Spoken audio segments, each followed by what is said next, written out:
ذبح کر دے۔ باب المحرم یجامع او یقبل، حالت احرام میں جو شخص صحبت کر لے یا بوسہ دے تو اس کے لیے کیا حکم ہے؟ حدیث نمبر 364۔ حدثنی زید بن علی عن ابیہ عن جدیہ عن علی رضی اللہ عنہ قال اذا واقع الرجل امرأة وهما محرمان تفرقا حتى يقضيا نسكهما وعليهما الحج من قابل فلا ينتهيان الى ذلك المكان الذي اصابا فيه الحدث الا وهما محرمان فاذا انتهيا اليه تفرقا حتى يقضيا نسكهما وينحر كل واحد منهما هديا۔ حضرت علی رضی اللہ عنہ فرماتے ہیں جب کوئی شخص اپنی بیوی سے صحبت کر لے اس حال میں کہ وہ دونوں حالت احرام میں ہوں تو وہ دونوں ایک دوسرے سے الگ ہو جائیں گے یہاں تک کہ وہ اپنے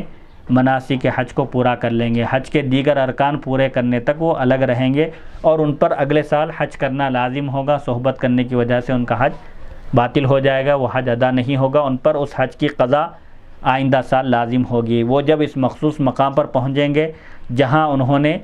صحبت کی تھی، مباشرت کی تھی، غلطی کا ارتکاب کیا تھا، تو وہ دونوں حالت احرام میں ہوں گے، احرام نہیں اتاریں گے، احرام باندھے ہوئے رہیں گے، اور جب وہ وہاں پہنچ جائیں گے تو ایک دوسرے سے جدا ہو جائیں گے یہاں تک کہ وہ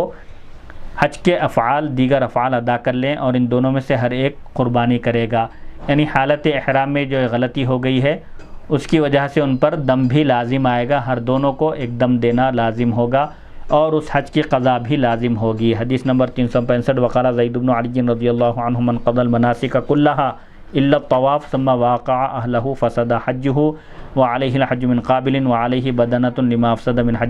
حجته۔ وقال زید بن علی رضی اللہ عنہ فی المحرم يقبل امرأته ان عليه هديا شاة فإن امنا فعليه مثل ذلك وحجته تامة۔ امام زید رضی اللہ عنہ بیان کرتے ہیں جو شخص طواف کے علاوہ، طواف زیارت کے علاوہ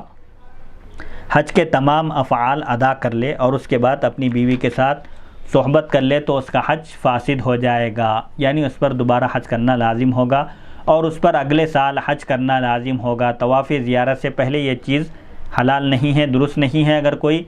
دیگر ارکان، دیگر افعال ادا کرنے کے بعد طواف زیارت سے پہلے اگر مباشرت کر لے تو اس کا حج ختم ہو جائے گا، فاسد ہو جائے گا، اور اس پر اگلے سال دوبارہ حج کرنا لازم ہوگا، اور اس نے اپنے حج کو جو فاسد کیا ہے، جو اپنے حج میں خرابی پیدا کی ہے، اس کی وجہ سے اس پر قربانی دینا لازم ہوگی، یعنی اس پر دم دینا بھی لازم آئے گا۔ امام زید رضی اللہ عنہ حالت احرام والے شخص کے بارے میں فرماتے ہیں جو شخص اپنی بیوی کا بوسہ لے لیتا ہے حالت احرام میں اور تو اس پر بکری کی قربانی کرنا لازم ہے، یعنی دم دینا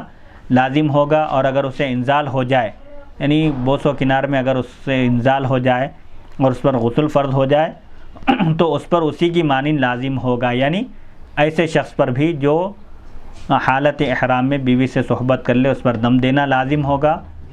اور اس کا حج مکمل شمار ہوگا۔ یعنی طواف زیارت کے بعد اگر وہ صحبت کر لے تو اس کا حج مکمل ہو جائے گا،